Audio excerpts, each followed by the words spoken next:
Ia le atua fia fo'i whailoa'i ma whaatalofa atu le paia ma le mamalu si o tātou atunu pele Samoa ua mawhai ona mai mua mai fo'i i le nei tu lao le tātou polkalame masani o le ngaluenga o le leleinga mo tangata uma. Malo le soifua maua ma le langi mama i ia le atua ta tonu fo'i o le ua maua le nei lao tātou te toi whelua i fo'i ma mafutai ia aua lava se whaupoponga o le tātou polkalame masani ia 𝚟𝚒𝚙𝚎𝚑𝚝 lea e ta lofa tuai ma whelua i atuai ia i loutou pa ia ma loutou mamalu. Le atua mamana lo mātou tamā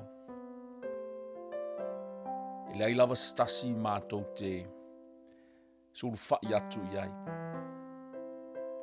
Oe o lo mātou malua papa o le olo maua lunga mātou te malua ia wha. Oe o le papa o lo mātou olatanga. Oe o le atua o le fuafuanga o le atua whaivavenga.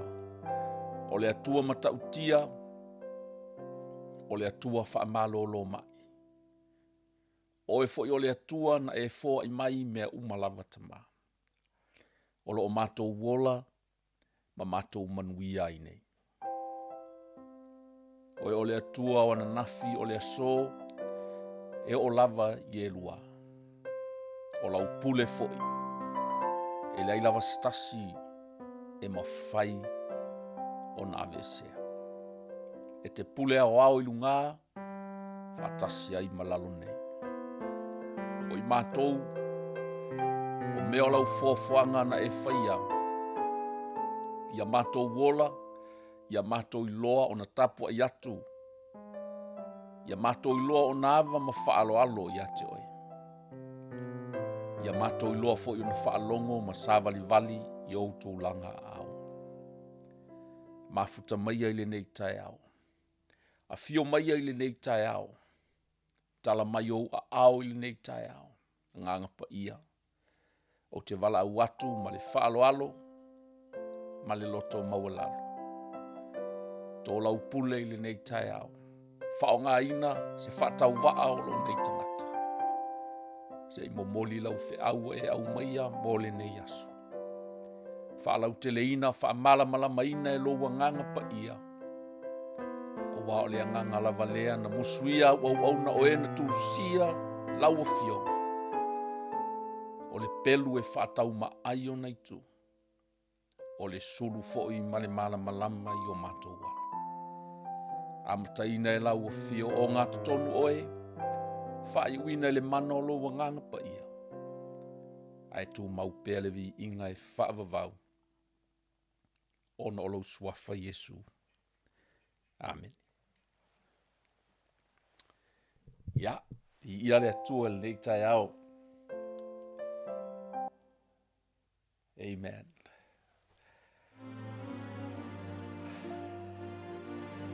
Se whaupoponga le nei o le tātou polkalame, ia. I ia le atua mamana le atua mamalu. O lo o whaautuina le tātou sāvali i le nei fo i aso fou i se manatu whaapea. O lo sa ili mai le atua i le tangata e tapua i atu i ate ia. I le anganga ma le whaamaona. God is looking for true worshippers. Taluai ona o le mata upu se furu male fitu o le tusi o ngā luenga le ua o iali tātou polkalame whaasolo le ua pēa nei masi whamasina o tātou talanoina pēa le nei tusi.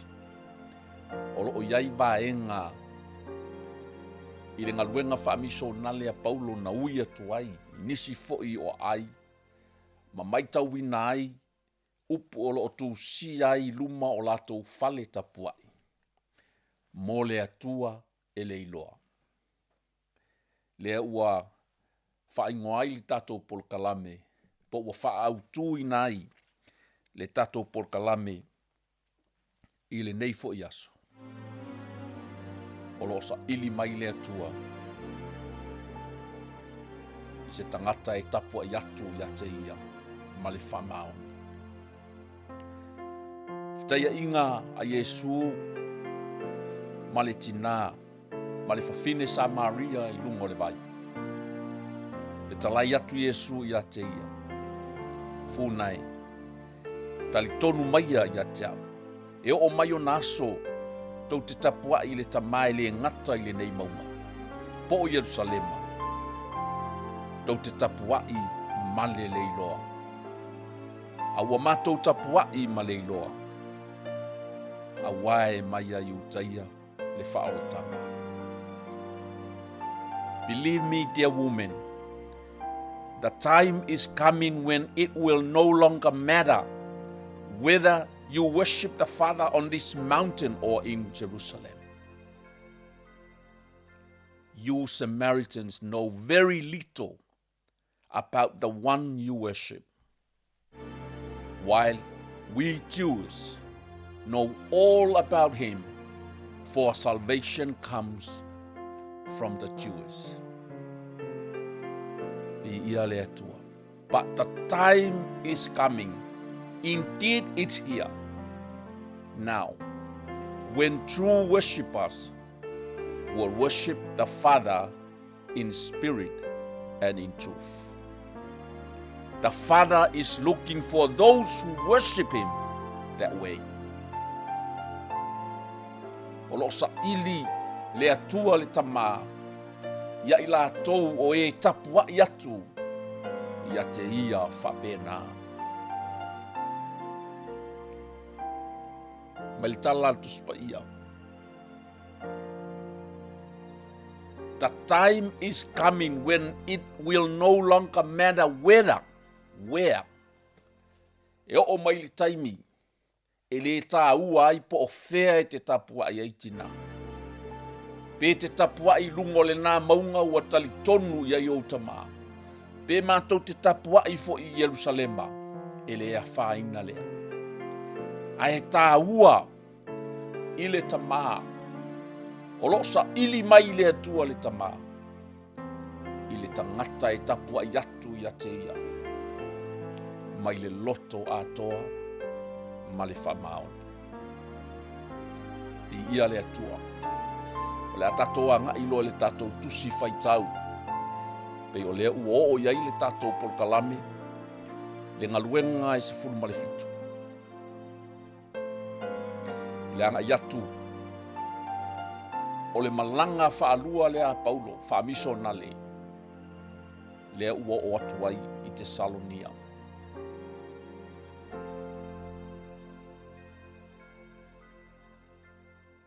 Ua maua fo'i lea wanoa o le apostolo i tonu fo'i o sunako i te Salonia.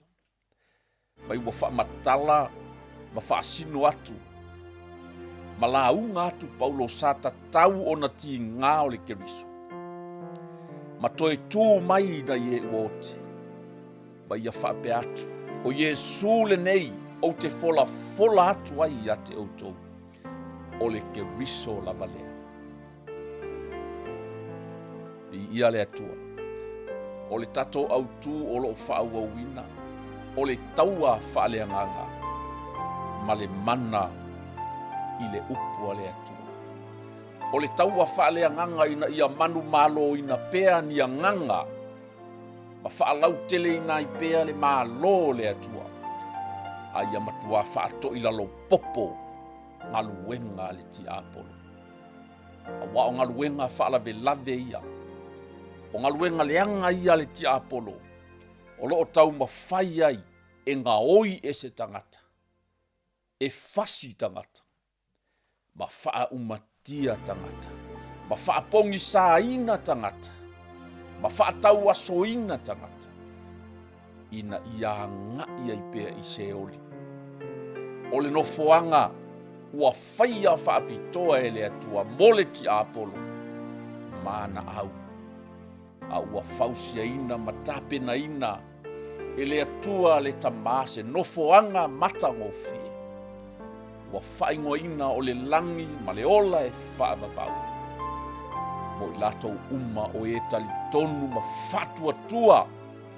Ma latou talia ina le alo pele o le atua.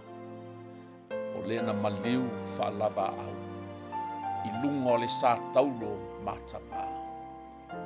Na malingia ilona toto. Na masaa ilona toto. Lea ua tasa o loto ai.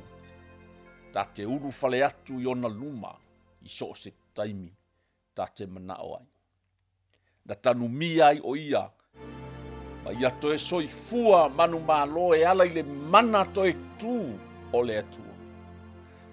O le ta whaatua tuanga le na. O ina ua taula iai lo ta talito nunga ma lo ta whaatua tuanga. Ua ta ua i nei I ta ua.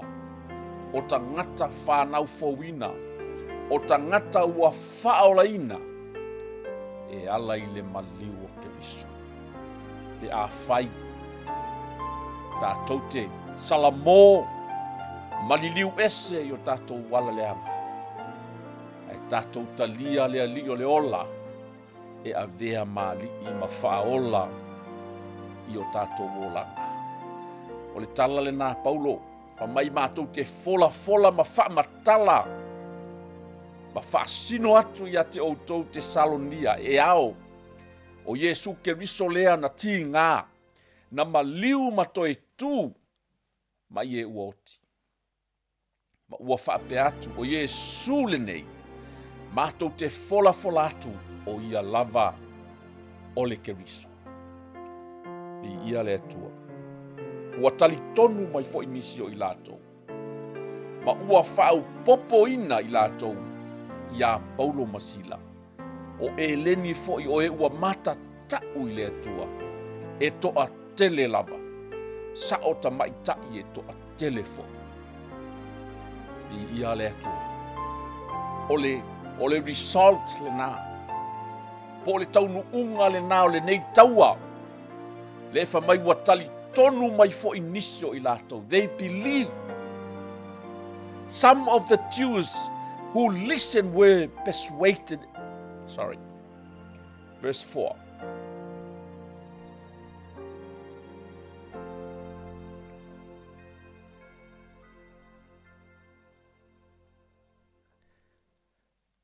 Some of the Jews who listened were persuaded and joined Paul and Silas, along with many God-fearing Greek men and quite a few prominent women. O e leni fo I o e ua mata tau I le atua, e toa tele lava. O e ua whau popo ina mai pe ua. O mai ua tali tonu, malatou whaatua tua I le whiau. O Yesu Keriso lava lena maliu matanumia. Ma toe soifua manu malo. O ia lava lena o le Mesia. E toa tele foi I latou. Vi ia le atua. A o lea foi. O le a ngai mai. Leitu taua a le fili. Ina ia tau mawhai foi e whaaleanga. Le fe au tau moli moli o le tala le lei. O lo whape nao na tau mawhai pea Paulo Masila po le au apostolo. Ina ia mo moli atu I tangata. Ina ia whaalau tele inai. Ma toa tele ai ni tangata.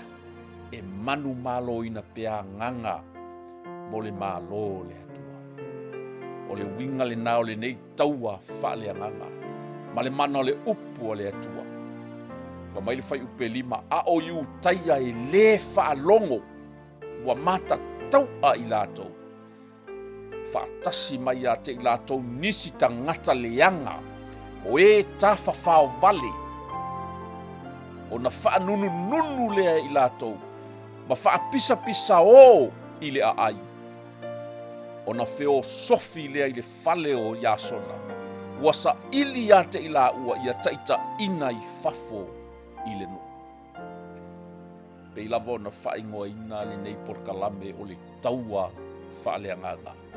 lea fo'i ua oso fa'i mai le tiapolo pei ona faitauina le fai upu e fae to'a tele i latou ua fa'aopopo mai a Sila ma Paulo ona o le tala'iga o le mālō le atua a le fa mai o iutaia lē fa'alogo amene iutaia lē fa'alogo i latou e matataua they were jealous loto mataua loto leanga amen fa mai ia ua fa'atasi mai a te i latou nisi tangata leanga o e tafa whaovale si o le au loto mataua o le au loto leanga o tangata leanga o le au tafa whaovale amene ma na ia i o le vaenga lea wa au i latou lava i o lo whaatupu vevesi lo o latou tau mawhai e tineia le fe au o le tala lelei po o lo o whao ngā ina i le ti apolo e ngā lue mai aila na ngā luenga leanga lea o lo o whaia o le whaatau tee i le fina ngalo o le atua pe i lava o na moli mau ai Paulo i le Efeso e lua o le anganga lea o lo ngā lue i tua o tangata i le whaalongo e le usitai e te tee pea i le upua le atua o ai i lato o le au iutaia lava o tangata lotu lava o tangata e nao na o i le lotu nao na tapuai e fa mai o iutaia le whaalongo lona winga e o e tapuai ai le ai se whaalongo longo le lei ma mai tau le lei le upua le atua o e ua mata taua ba fua mai lava i le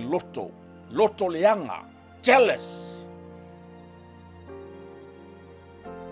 mai wala tau whaatasi mai manisi tangata leanga pei lava fo i ona avatu pe le tatou polokalame ina ia aua lava ne i tusi le lima i lesi tangata ai langa o ngā luenga ia le ti apolo o loo tau mawhai e whao ngā mai ai isi tangata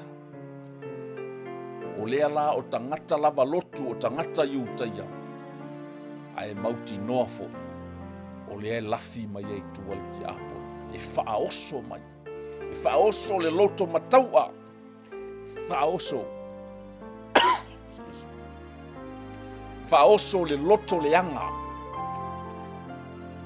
o i latou o e tafa whaovale ono wingo le au ki e pasi o le au tafa whaovale le taulanga le au soli taulanga o le au soli makeki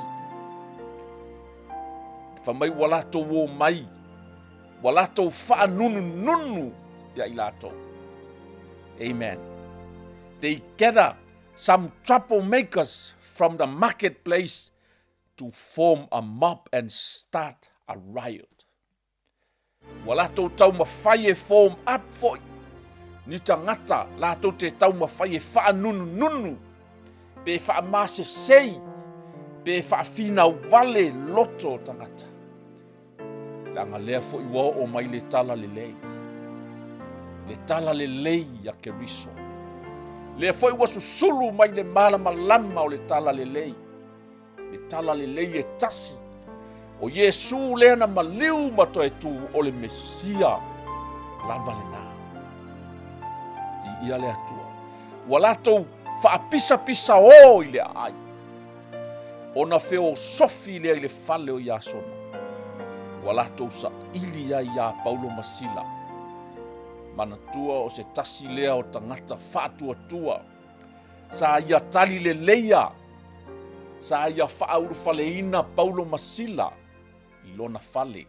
Le tamā lea e ingoa ia Iasona. Lea foi. Ua tau mawhai le au troublemakers ia. Po le au whaatupu whaalave ia. E attack le fale o stoina. Mai they attacked the home of Jason, searching for Paul and Silas, so they could drag them out to the crowd. Ina ia latou sa ili ia Paulo Masila e toso mai i fafo i luma o le no. Lea fo'i o le a tau mawhai e a mai sila ma Paulo e whaamatanga i luma o tangata. Le ngaluenga lava lea o lo o tau mawhai e le ti Apolo. Whaumati ai oe. E fasi ai oe. Lea uanga lue mai tua o tangata i le whaalongo. Tangata a mio leanga o le au tafa whao vale, o le au troublemakers. Ia le atua. They form a mob and start a riot. Le fu a mata ona tau mawhai. E tu whaatasi tangata. La to te o mai. E wha nunu pe wha malepe. Le mafutanga le lei wa amataina.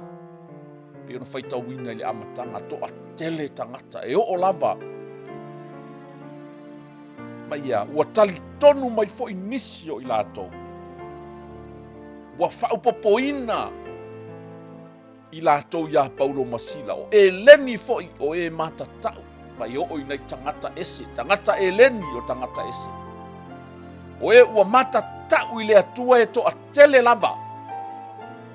O i sao tamaita i e to a tele foi. Amene.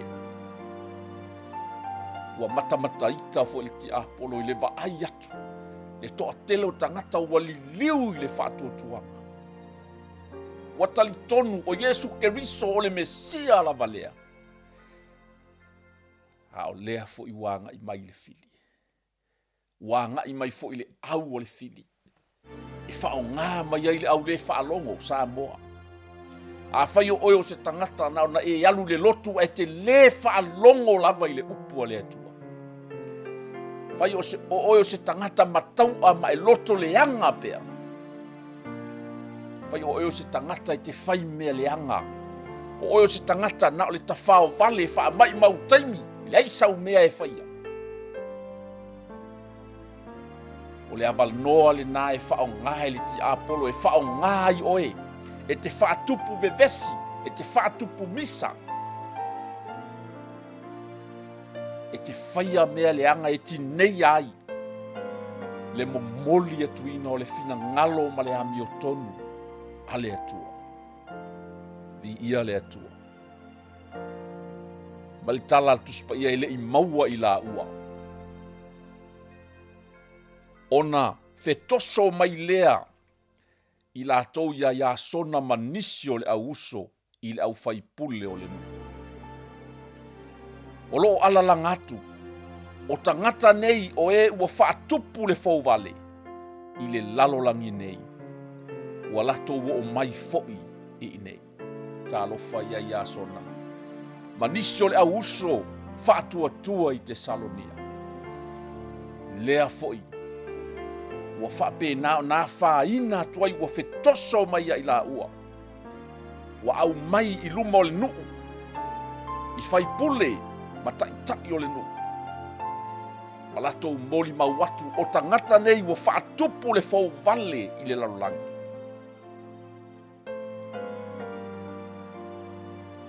Amene.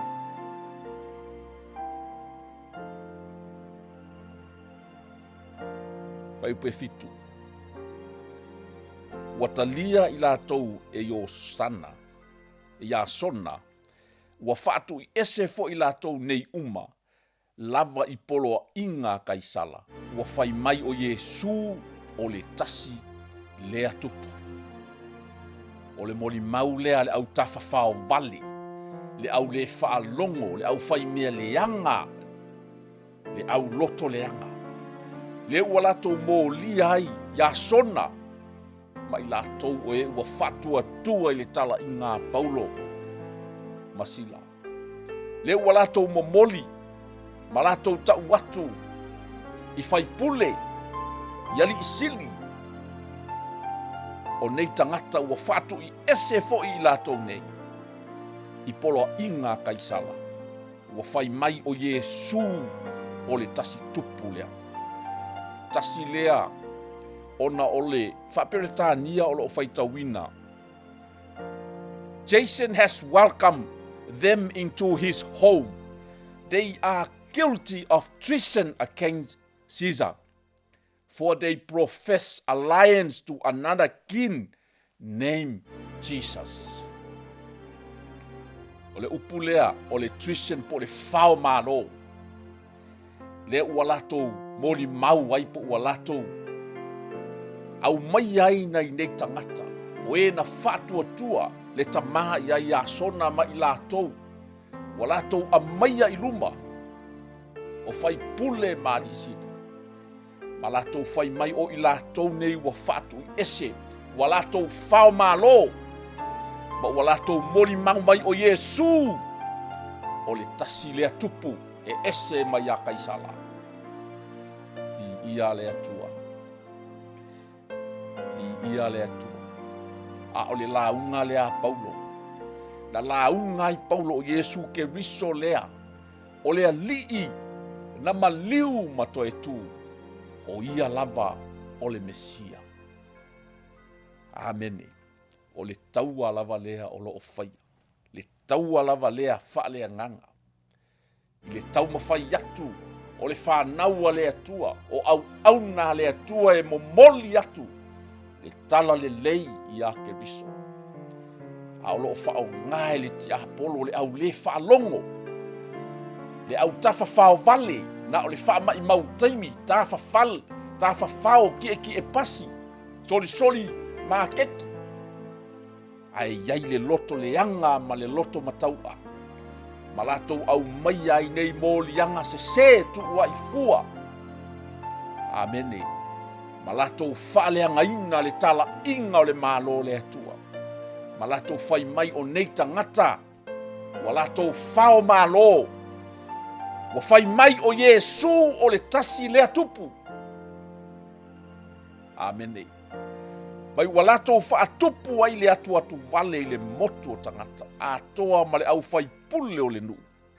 O e ua whaalongo i a mea. Ua tuu to tongi i latou ia sona manisi. O na tuu watu lea ia te i latou e o. Ia o le vaenga mua na o le tatou taua. Whaaleanganga i le nei taia. Toa tele nisi na manu maloi. A o lea foi. Wa ngai mai le fini. Wa aipo o le oele si tangata le whaalongo le iai. Wa aipele o oele si tangata loto le anga le iai. Wa aipele o oele si tangata ta whao vale le iai. Wa aipele o oele si tangata whai mea le anga. Le o lo whao ngā ina e le ti apolo. E ti nei ai le tala moni. Ma le tala sao. Le tala le lei ia ke riso Yesu. Le ala ua oloa i le ai o perea. I ia le atua tasi le vaenga o le tala e mātango fie tele. O na momoli atu loa lea o le auso ia Paulo Masila i le pō i perea. Wa o iei laha ua o na uru fale lea i le sunako i utaia. Wa sili o nā mio le leio i latou nei i tangata Tesalonia. Ia le whatoa umaneia na whaamatala atu winga o tangata Tesalonia. O le au kafa whao vale. O le au le whaalongo. O le au loto leanga. O le au whai mea leanga. Ai whamai le moli mau i tangata o Perea. Wa sili o nā mio le lei o i latou nei i tangata Tesalonia. A wa latou talia le upu ma le fia tele. Ua sa ili i tusi i le aso ma le aso pe moni ia mea. I ia le atua. Ma ana ia le vaenga lea. Wa o ma iai le au apostolo ma le ngaluenga moli mau. Wa latou moli mauina hai. Le ha mio a tangata Perea. Whamai e sili atu i tangata Tesalonia. Latou te talia le upu ma le fia. Amene. Whamai latou te talia ma le fia o na toe ole le fale toe sue. I tusi i upu sa launga ina e Paulo Masila. Pe wha nia nei mea. Amene. O le ale mea na whamai, o le mea lea ua tali tonu ai I lātou e toa tele, I ia le atua. O le mea lea ua tali tonu ai I lātou e toa tele lava, ma sao tamaitai e leni a toa matane e toa tele.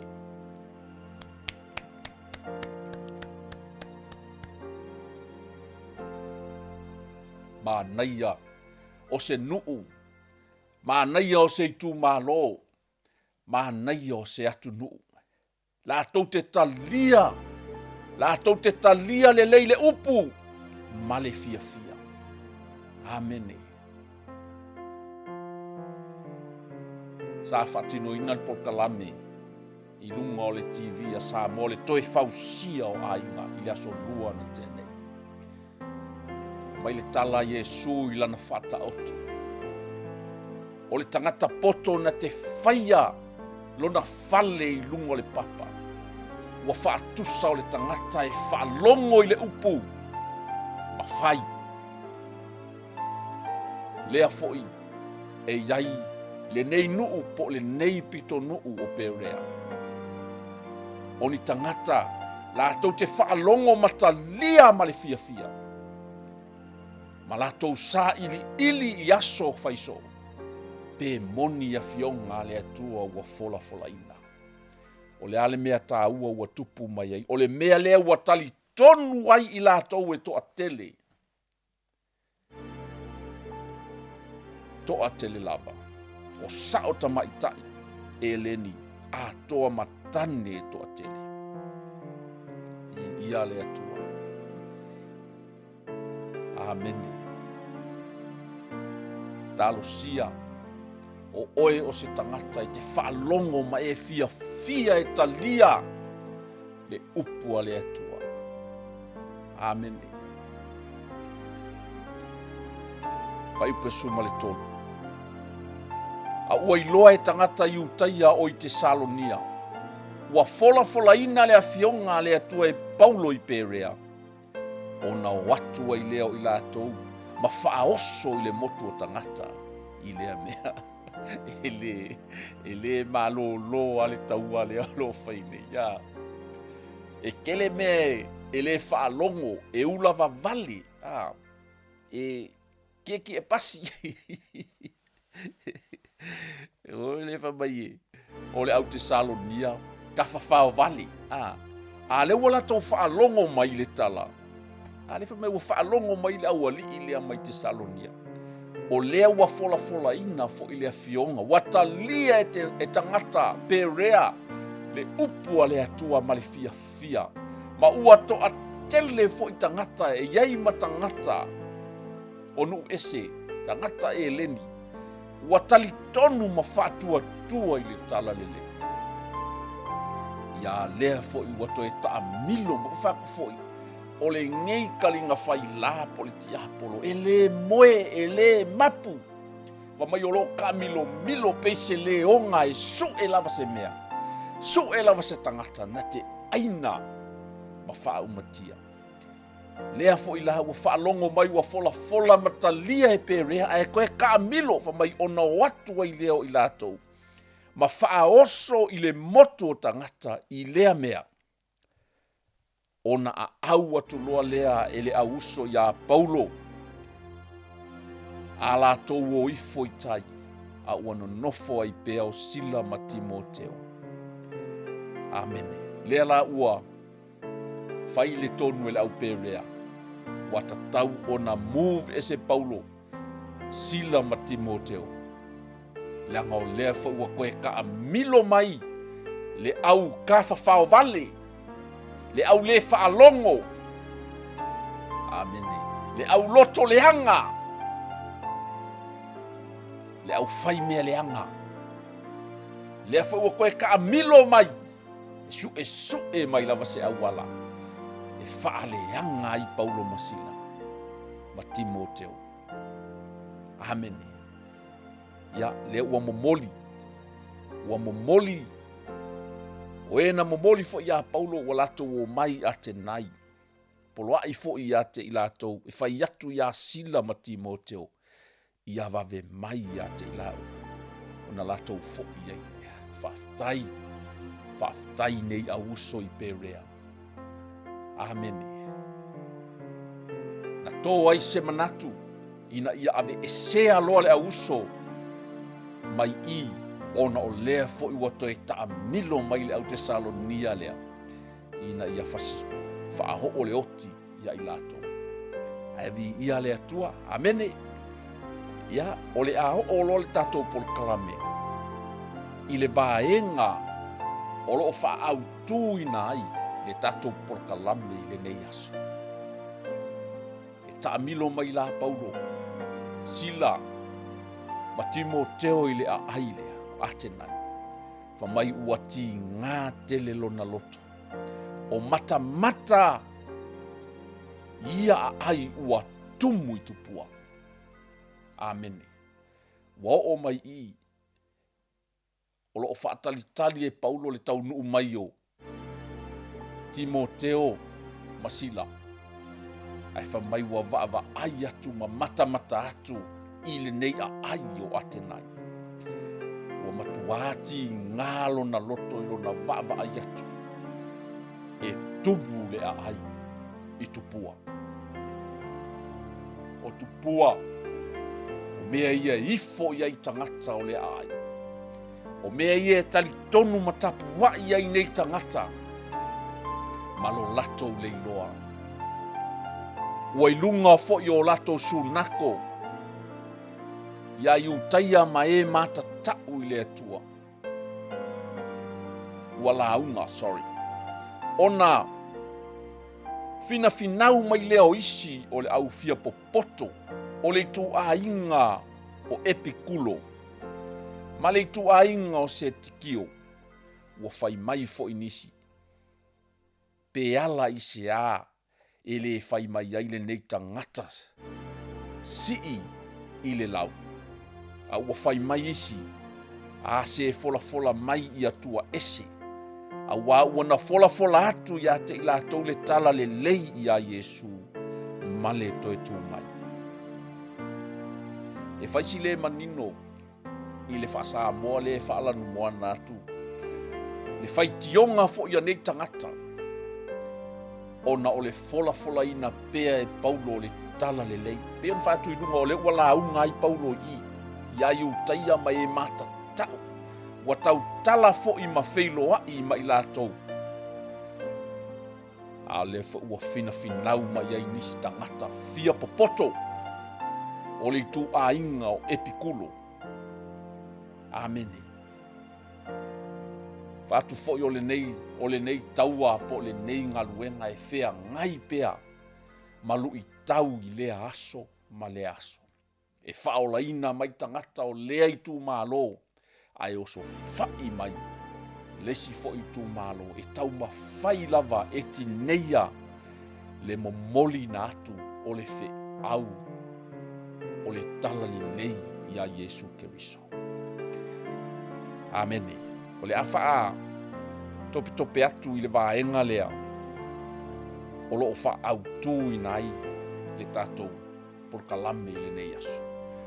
O na tū ai leo Paulo I Arepaku. O wha pe atu o au tōu atena ye. Wa o iloa I mea umalamba ua sili la o tōu tupua tapuaki I atua po tupua. A wana ou iane ma o mata ia te o tau mea pa ia. Ia o tau mea pa ia. Ona ou I loa atu lea o fata ua tusi ai. Mo le atua e leiloa. O le nei. O ia ua o tau tapu wa iai male leiloa. O te whailo atu wai. Ia te o tau. Amen. Le ala nana wha au tui na I le tatou polokalame nei aso. O losa ili mai le atua. Ia I lātou o e tapu wa I atu. Ma le wha maoni ia te ia. Le ua mata Paulo I totonu ate nai. Ma lātou moli maui na ai le tele o e tapu wa I atua ese. Ma maua I se whaupunga o loo tū sia I lunga o a latou mea pa ia. mo le atua e le iloa. To the unknown God. This God whom you worship without knowing is the one I'm telling you about. O le atua le te tapu wa'i ai ma le leiloa. O lea o le a outou mawhai e fola ina atu i ate outou. Amen. A matalo le fai upe lua suma le wha. O na wha matala loa i ele apostolo Paulo i ate nai po le nei ai. Le atua lea la tau te tapu wa'i ai. Ai la tau te leiloa. Mai o le atua lea na whaia le lalolangi ma mea lava o ihai. Ona o le alii o ia o le langi ma le lalolangi. E le afio o ia i malu e whaia e lima. Le ala le nana whai atu ai Iesu i le whawhine e Samaria i lunga o le vai. E le tāua po le nei maunga po Jerusalema e te tapua i ai tina. Ai o losa ili e le atua le tangata e tapua i mai i totonu o le moni o lona loto. I ia le atua. E le afio o ia i malu e whaia e lima. E le o lima o tangata e au nai i ate ia. Peisa i ua mativa o ia i se mea e tasi. O loo fōwai mai e ia le ola. Ma le manava.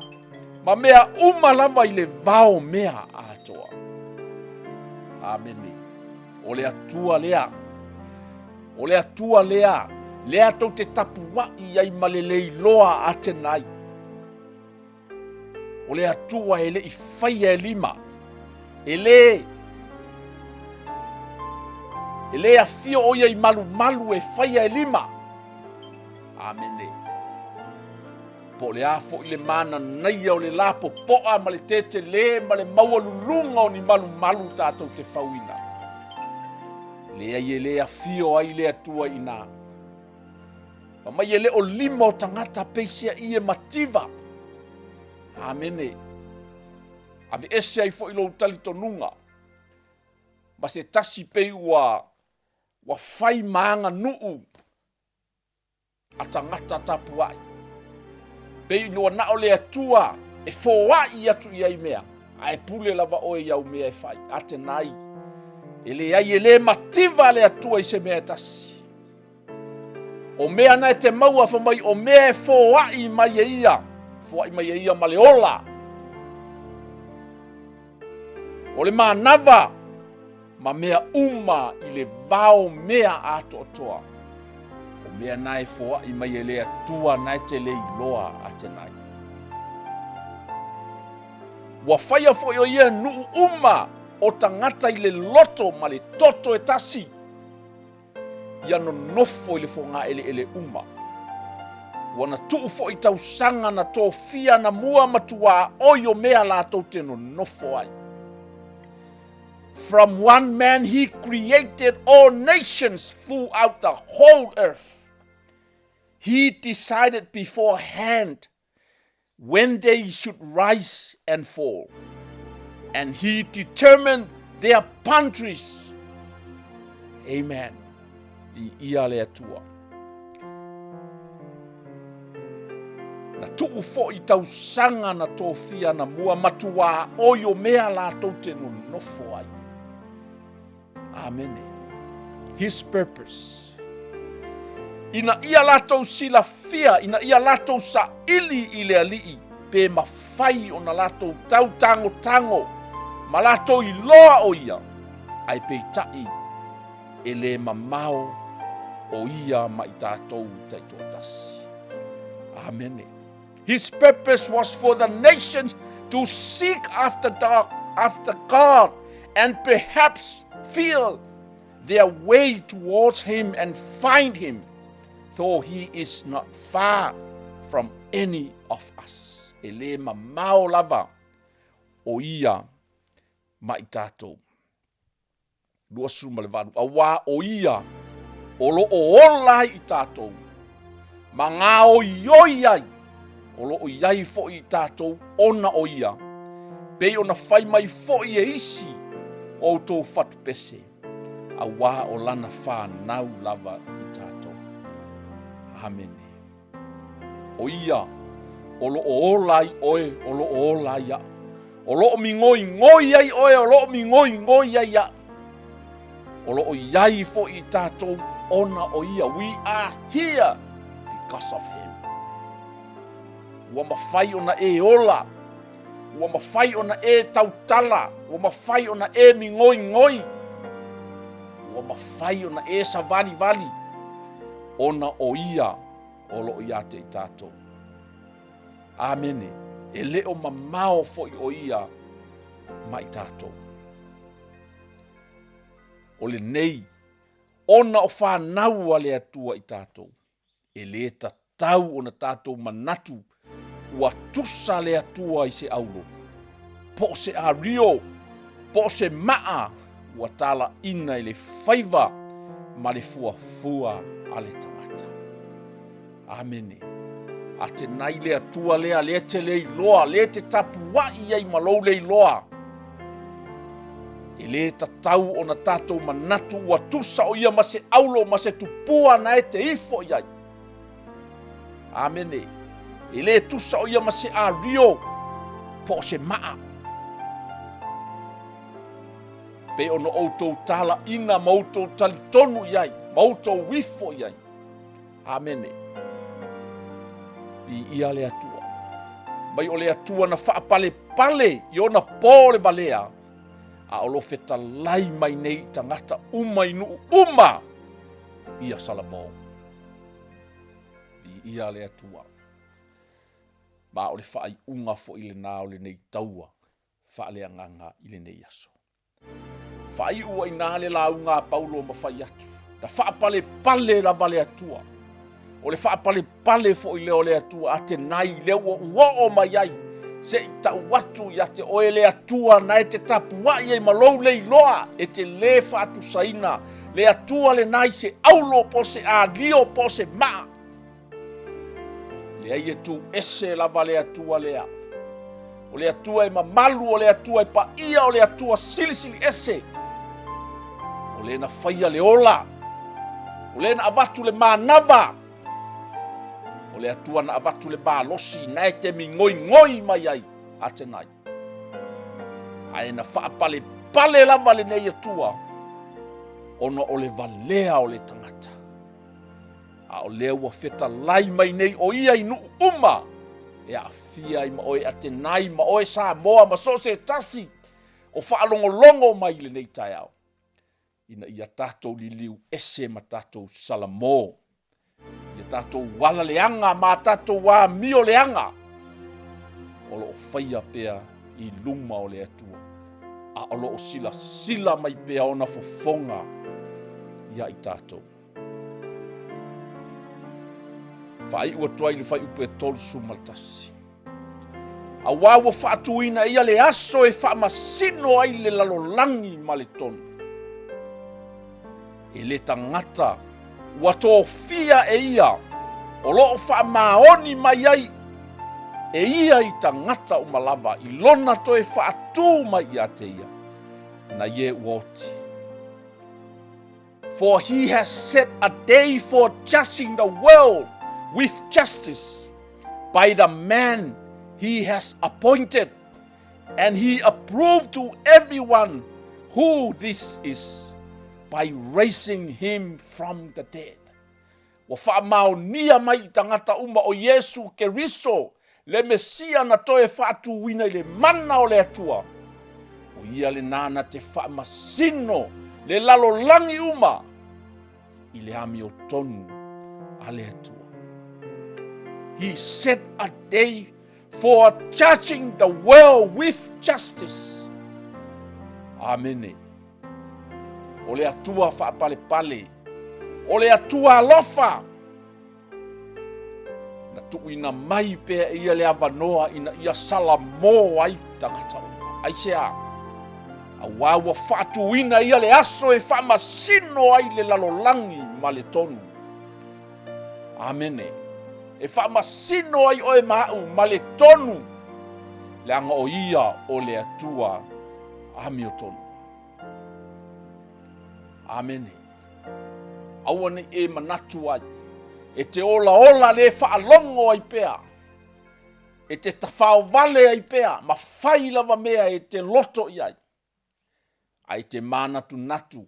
E te saufa ngā. I le mā loa tā pena e le atua mo oe. Amene. A te nai sa moa o le atua le nā. O le atua o le alofa fua ma le alofa whaapalepale. A o lo whaatali peo o iei le aso e te sala mo ai. Langa iei le aso. E tu lai mai ai o ia. He was approved to everyone that he is the one who will judge us. O ia lea na te whaamasino ina le lalo langi atoa ma le tonu. Amene. I ia le atua. O e iloa ina le atua le te tapuai. O le atua le nā o loo sa ili mai. I le tangata. E tapuai atu ia te ia. Ma le tonu. Hallelujah. Ta mā whaafitai le nei tai au. Whaafitai o no lau upu ta mā. Whaafitai loa lofa whaapale pale ta mā. Whaafitai e te whaamala maina lau a fionga ta mā. E ala i le mana o loa nganga pai. Fio mai a oe te whaalau tele. Te whaamanino atili ma whaamala malama atili lau lava upu ta mā. O lau upu fo ina moli mau iai le perfeta o Isaia e le fo i fua. A e whaia lava le mea e te whina ngalo ia. Alue atu. Alue ifo i o matou loto i le nei taia. A iai se tasi na te leo whaataua ina. A iai se tasi na te le italia ina lava oe. O te tatalo le nei taia o. Aua ne iai se file mu. Se ia whaia se filifilinga tonu tama. A o iai pea loa lofa whaapale pale mo matou. Awa e langona ina i le nei tai au wa te tau. O na whaia sau filifilinga poto i le nei tai au. Talia a Yesu e a vea mali i ma whaola o lo wolanga. O na e muli mai lea i upo le nei te tau. A whai lava o lo e tapua i ma lou le iloa, ma lou le mauti noa le lei. O ai le atua le te tapua i. Le ua whaamala maina i lau, lana upu le nei tai ao. O le atua le nana avatu le ola na ete ola ai. Le manava, le malosi na ete mi ngoi ai. Le whaapale pale lea, o lo o maua i pea le ava noa, o ta ua i lea aso. Le aso. O na e muli mai lea i upo le nei tatalo, le atua le tamā. Ua au whaalongo i lau upu i le nei tai au. I lau sa ili mai, i le tangata e tapua i atu i ate oe, ma le anganga atoa, ma le whamaoti. Le atua o te whaato ese i o luma. Ua loa no au whaalongo i lau upu. Ai o te le i whaamaoni lava la utapua inga i ate oe. Whaamole, whaamangalo mai au le tangata angasana. Ao le nei tai ao. Wa o talia lau upu ma le fia tama. Wa o manatu ai o te salamo ma li liu ese i lo tangata le anga. Ai o fo i atu e talia oe le atua le ola. E a vea mali i ma whaola i lo wolanga. E a mata nei se ia e toia fio mai. Whaafetai ta mā wa o whaola ina i lo walofa tūnoa. Ona o Yesu. Amen.